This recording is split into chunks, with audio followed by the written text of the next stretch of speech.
Okay, so good afternoon, everyone. So I am Jianqin Wang from the Department of Psychology, Fudan. So it seems I am the only person from the psychology department, but I think I've come to the right place. So I've learned a lot, like from those fabulous talks. Okay, so I'd love to share my research field and to some of my recent research findings with you.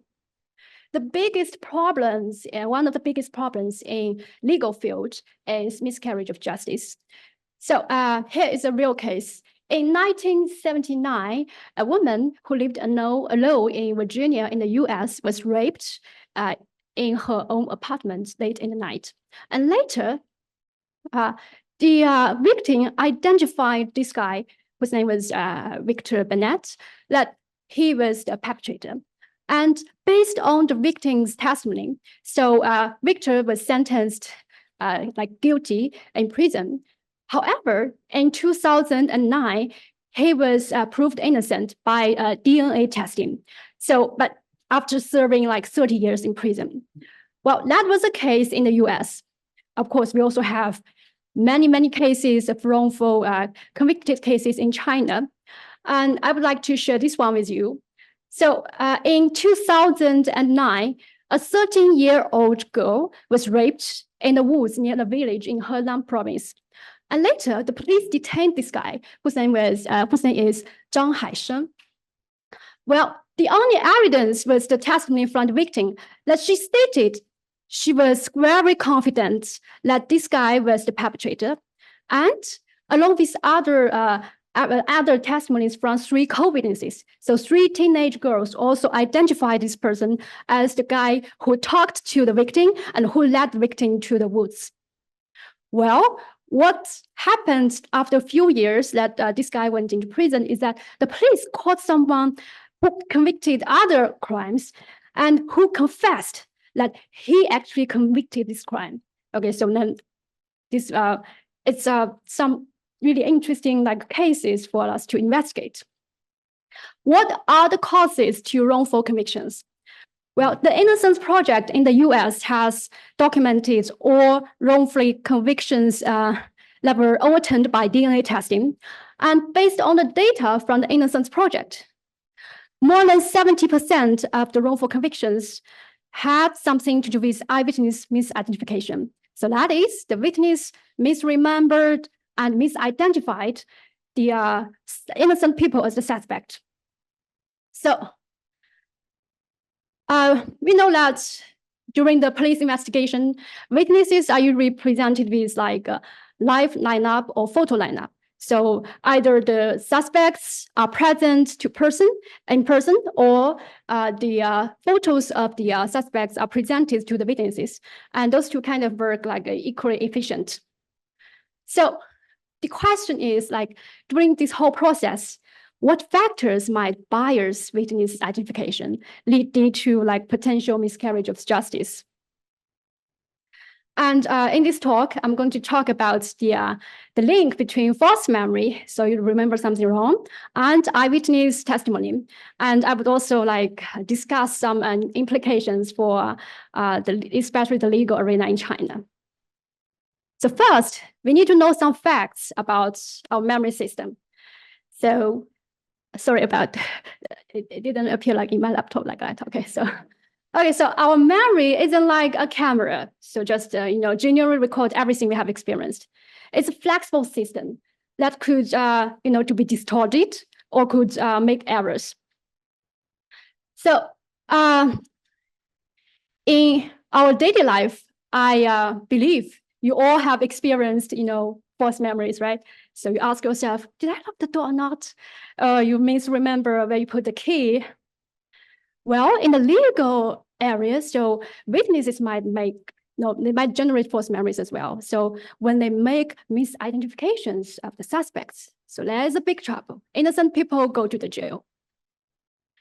And they might provide wrong reports that would direct the investigation direction to the wrong direction. Okay, so it can have severe consequences in the legal field.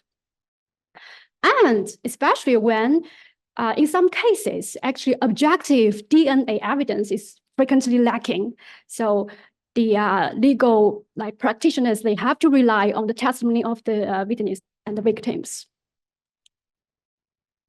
So why do we have false memories? A big proportion of false memories actually are induced by misleading information. So if you think about the scenario that the police interrogate the suspects, or the police question the witnesses, they need to communicate, they have interactions, right? And through these interactions, the police might provide verbal false feedback to the eyewitnesses, which they think is correct, but they don't know, right? So, and in that sense, misinformation may occur in this whole process and lead to maybe false memories. So first, I will introduce a classical experiment by Elizabeth Loftus back in the 1970s. So she asked participants to view videos of a car driving, crossing by several places. And then she asked, okay, so when sorry, it's a car. So when you just imagine yourself driving the car, when you pass the stop sign, did you see a car coming? So they have to answer yes or no, right? But if you look at the question, actually there wasn't a stop sign in there. It's a yield sign, right?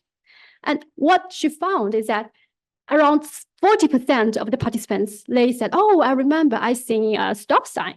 So for those participants, their memory of the yield sign has been replaced by a memory of the stop sign, right?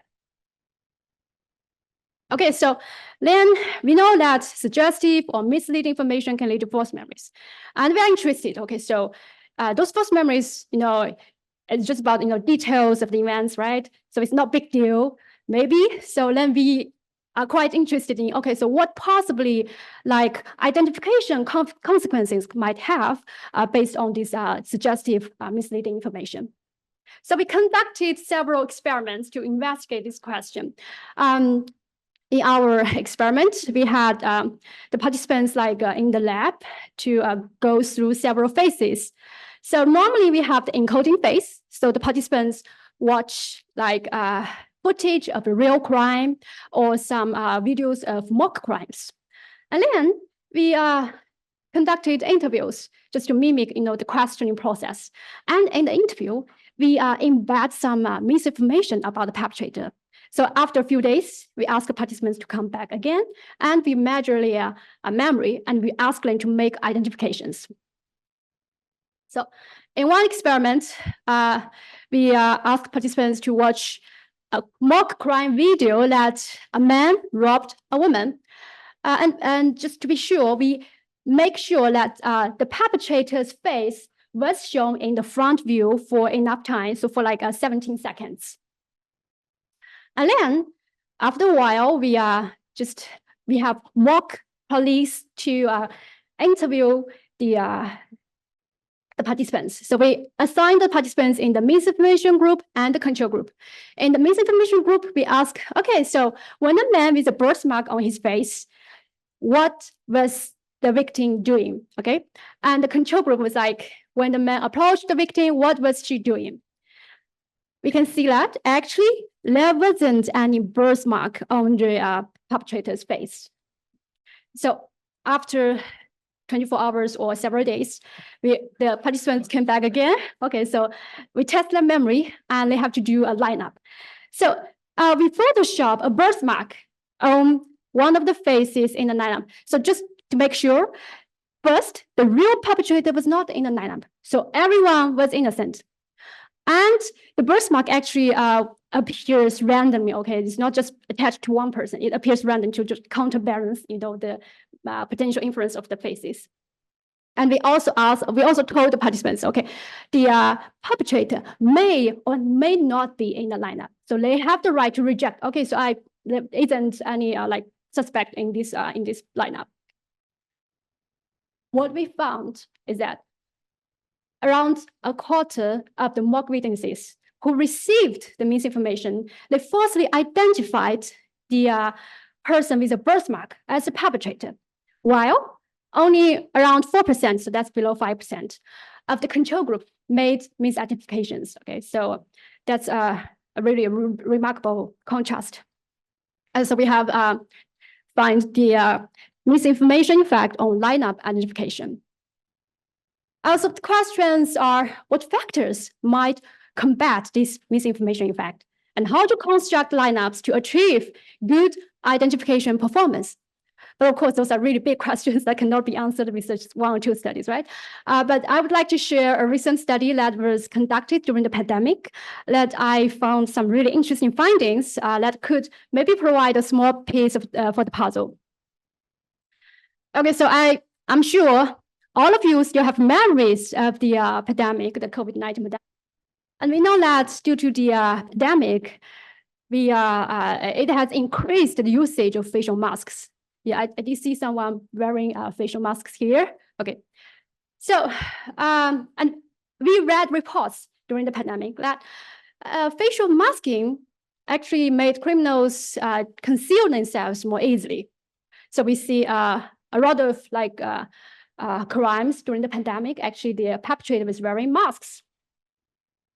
So then we were wondering, okay, so you know, maybe it's more difficult for the eyewitnesses to identify a perpetrator with the face mask on, right? And would that be some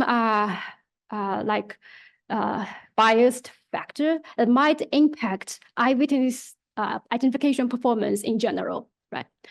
Okay, so let's run a small experiment here. Okay, so for next, a face will be displayed for a few seconds. And then you have to remember it. And then please make an identification in a really simple lineup, okay? So here we go. Which one? The third one, yeah. Oh, okay, great. Which one? I see some hesitations in there, right? So from this small experiment, you can see that if you encode, so if you see someone with a facial mask, it's more difficult for you to identify the person, right? In a like full face lineup.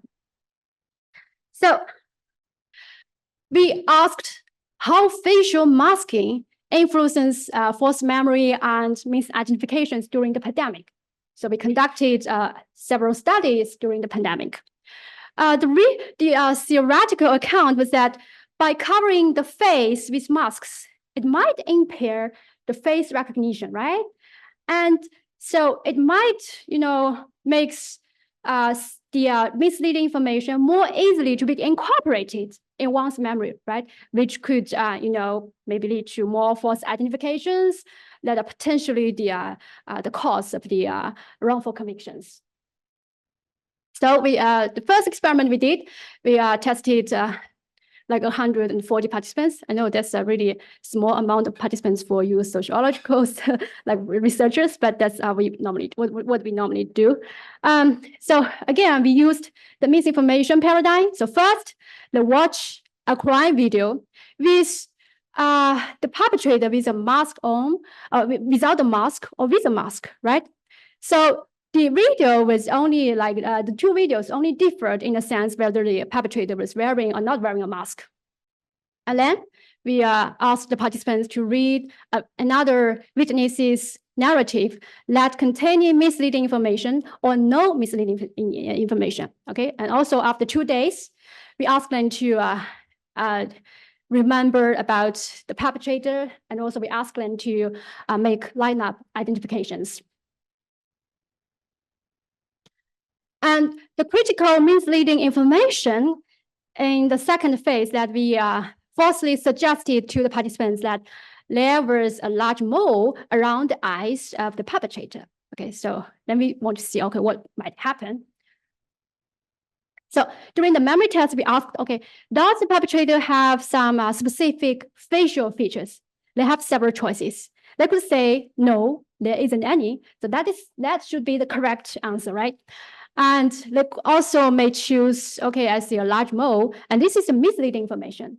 Or we also have some feelers, right? Like a birthmark or like a tattoo, right? We want to make sure, okay, they really have the specific memory of their large mole, okay? And then we ask them to make an identification. Similar as what we did in previous experiments. So we can see we photoshopped a large mole to one of the faces in the lineup. Okay, so what what did we find? We find that, so actually it's contrary to our expectation. We first thought, okay, so facial masking may make people, more suggestive to false memories. What we found is that for those who saw perpetrators wearing a mask, they were less susceptible to the influence of misleading information. And also they had lower rates, misidentification rates for those who saw, the perpetrator wearing a mask. That's interesting. And also, then we continue to examine, okay, so how should lineups to be constructed during the pandemic? Because it seems like all criminal suspects, they tend to wear facial masks, right? So let me construct, different lineups. One is a normal one with all faces presented, and with a lineup that everyone wears a mask. Okay, well, this idea actually comes from, the encoding retrieval consistency theory in psychology. So if you study in a room, to prepare for a test, and your performance, your scores for your test will be better if you take the test in the same room. Okay, so just reinstate the encoding conditions of your study phase. So we have the mismatch and the match lineup. So we tested a few hundreds of participants. So some participants watch a full face crime video, and then they did lineups on a full face lineup or a masked lineup. And some participants, they saw a masked perpetrator, and then later they identified the person in a full face lineup or a masked lineup. Okay.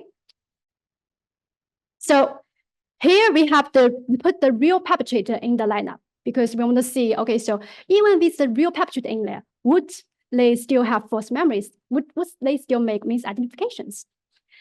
And this is the one that matched the misleading information. So we found that when the perpetrator was wearing a mask, actually a masked lineup would reduce the probability of choosing a misleading face and increase their correct identification rates. So those are the person who has correctly identified the perpetrator. Okay, so the 16% was the ones that has identified the misleading face. Okay, so what are the potential mechanisms? We think it may be possible that by covering the face, actually the facial masking has disrupted the holistic processing of the face. So participants might focus more on the upper part of the face. So they have clearer memory of the upper part of the face, which makes them, less susceptible to misinformation about the upper face. So they decrease the false identification for the witnesses. Okay, so conclusions. First, we found that misinformation can lead to misidentifications, which is an important cause for wrongful convictions. And second, so if witnesses see masked perpetrators, I think it's better to present them with masked lineups. So make use of the encoding retrieval consistency principle. Okay, so I still have some time, so I will discuss some implications for the legal arena in China.